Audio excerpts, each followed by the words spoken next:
There we go. Quotes from Sun Tzu in The Art of War. It says, if you know your enemy and you know yourself, you will succeed in every battle. If you know yourself but not your enemy, for every victory there will be a defeat. And if you know neither yourself nor your enemy, you will succumb in every battle. Now I can't help you understand yourself. That's a different profession. We can talk about it over beer if you want later. But what I can do is kind of help you understand who the enemy is, at least the cyber enemy. So right now, everybody think for a second who they think is on the other end of that wire trying to get into your systems. Who is it that is causing these cyber threats that you face every day? Picture that person for a second. Try and stay out of the way of the screen here. The first person up is Jake. Now, not State Farm Jake. I don't want to face any copyright here. But he's your average data entry professional. We'll say he's an insurance broker.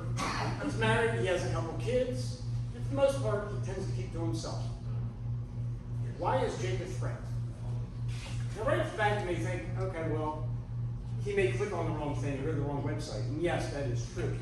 But the reality is, over 60% of all hacks, of all data breaches, came from within a company.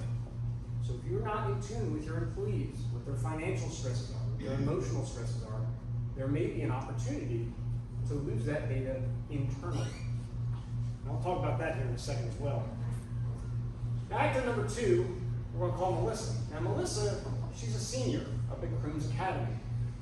She's very good at coding and scripting. And in the evenings, she spends her time on hacker forums. She spends her time perfecting her craft. And what she's trying to do is build up street cred. And she does this by attacking local businesses.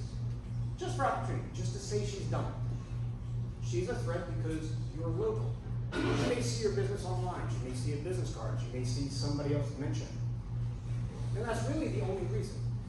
There's no real motive here aside from just so I can. Actor number 3, Pauline. Now, Pauline, she's a software developer at a large firm. She's very good at her job. Now, she also thinks of herself as a social justice warrior. So you will see her on Facebook from time to time, screaming about all of the injustices of the world. We've seen these people. However, in the evenings, she works for the hacker group Anonymous. They have very targeted companies they go after. Now, you may say to yourself, well, I'm an up-and-up business, I don't really get involved in those things, and that may be true. However, you may be the doorway to one of your customers, one of your vendors, or some business partner that you have worked with. So you may not be the ultimate target, but you may be that back door she's looking for. Now, actor number 4 is my favorite, Boriesko. He is a formidable looking man. Now, Boriesko is Ukrainian, but in all honesty, he's just a middle manager at the office. Now, the thing about him and the company he works for, he's in charge of employee benefits, life insurance, health insurance, but they make their money off of ransomware. They make a lot of money off it. These are legitimate businesses overseas. This one's in Ukraine. Obviously, it's not the right building, not the right person there. But they do have benefits. They have IT support departments. They have middle management. And what keeps them in business is the same things that keep you in business. And I'll point out, and if you can see it, right in the middle of the screen, there's a question that says, can I recover my files? And the answer is yes, we guarantee you will get your files back. Who in here has a guarantee with their business? I think most of us do. And why? Because if we don't hold up our end of that bargain, our end of that sale, we get that bad Google review. And if they get that, well, the next time they hack somebody, word's going to get around, they're not going to get their files back, they will lose money. And then at the bottom, it's hard to see.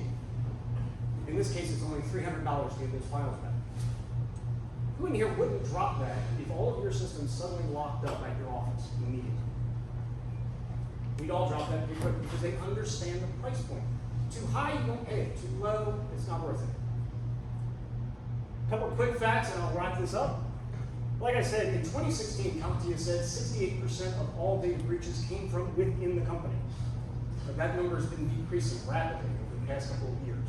Most of our threats come from outside now. Employees in these cases were financially motivated because they weren't paid well enough, or they were just disgruntled for some reason. Greater number of threats are coming externally. Last year, 38% of all data breaches were from a highly organized crime syndicate. The average cost in 2016 if you had a data breach was $50,000.